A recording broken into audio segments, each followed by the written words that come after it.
Assalamualaikum warahmatullahi wabarakatuh. My name is Fariza Kiris Kalifiano. I'm 16-year-old and I'm going to tell you a story about a kid in Japan. This story, the genre of this story is a mystery and fantasy, yeah. Mystery and fantasy. So in the west coast of Japan, there was a city called Morio. There was a small, well not small, he's quite short. His height is around 160 centimeters tall. His name is Koichi and he's a 16-year-old like me. He went to high school and when he's about to go to his school, he met a man. He's about 22 years old and his height is towering over Koichi. He's like 180, maybe 200 centimeters. Maybe he's 2 meters tall. So it was towering him so much that it intimidated Koichi.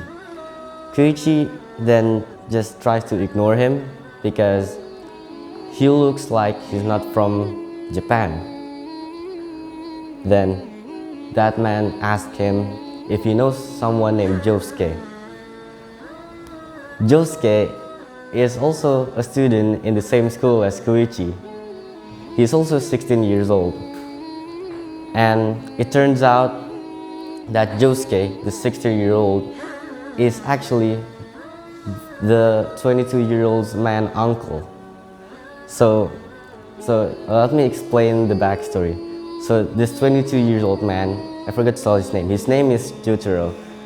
Jotaro has a grandfather, and his grandfather is married to two people. The one that is one of his child is Jotaro's mother, and one of his child is that Josuke kid.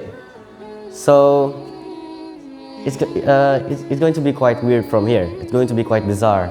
So then Koichi said to him that he doesn't know anyone named Josuke. So then Jotaro left him. Jotaro walked away. Koichi went to school. Now, this part is about Jotaro. Jotaro walked around this town trying to find this kid named Josuke.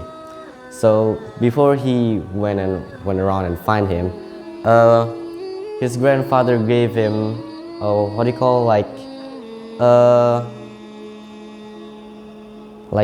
his quirky thing about him. He has this really weird hair that people call I forget what they're called, but so basically if you have a huge salmon and you slap it on your head, it basically looks like that. So his hair goes like this, goes up and like a huge pillow on your forehead. So it's going to be quite easy to find him. Then he went around the town and he found him. Good luck, right? And no, it was not good luck. Josuke was getting bullied. He was getting bullied so much that he tends to just, doesn't care. But then Jotaro saw something he thought he's never going to saw. Josuke has the ability to fix anything that is broken. And one thing you should know about Josuke, he really hates when someone mocks about his hair. So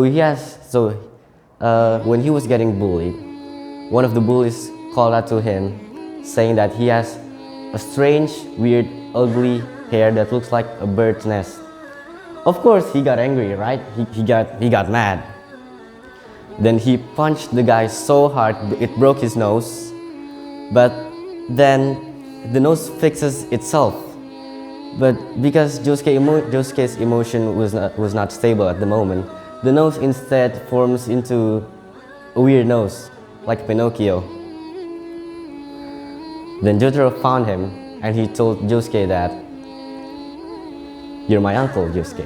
And Josuke was like, "You're a funny man, Jotaro." "That's funny. I'm way younger." Then he just explains everything to him, why he never met his father. And then Josuke just got like he got quite sad. But then after he got sad, Jotaro said to him that because of this, his family, the whole family tree, has like a massive problem. Because it turns out that Jotaro's grandfather cheated on his wife. So he never told his wife that he has another wife in Japan. Josuke said sorry because he is quite a noble person. He's quite humble. He's really humble actually. He bows, like the typical Japan, he bows. And then he said, I'm sorry for all the commotion happens in our family. I'm going to make sure anything won't ever happen again. Jotaro looks at him like, what did you do wrong? And he said like, well, I caused the problem in the family, so I need to say sorry, right?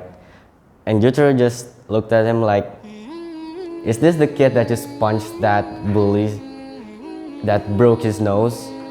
Like, he's really strong, but he's humble and noble, which is quite rare from that time.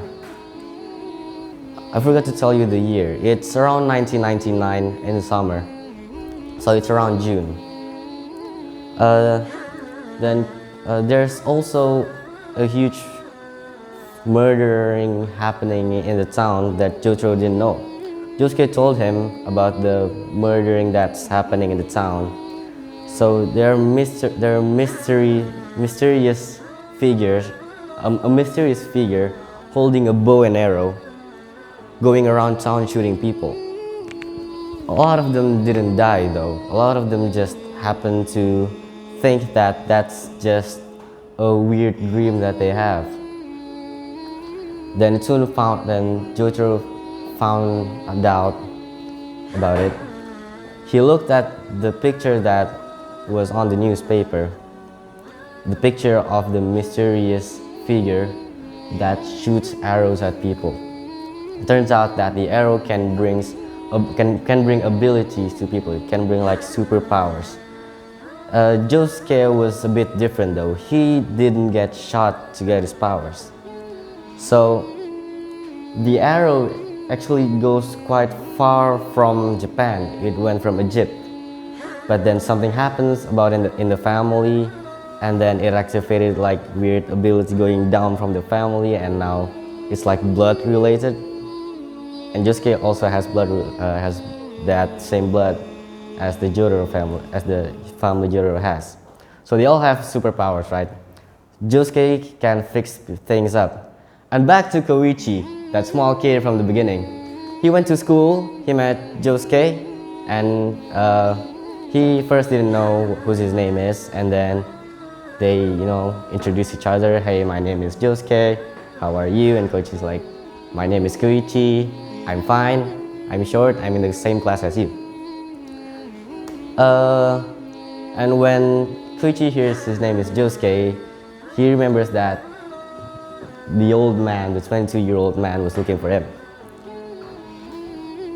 Can I get a redo?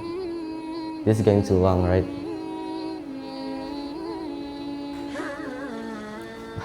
Okay, fine. So let's just, can I redo it again, please? No? Okay, fine. So then Jotaro starts to find that mystery person. It turns out it's a man called Kira Yoshikage. It's hard to pronounce the name. I am sorry if I pronounce it wrong. If you know him, then yeah. He also shot himself, which is quite weird to say, but that made him have the ability to explode things. He turns anything into a bomb. He can turn anything into a bomb. And with just a flick of a thumb, press down like this, like that, it explodes.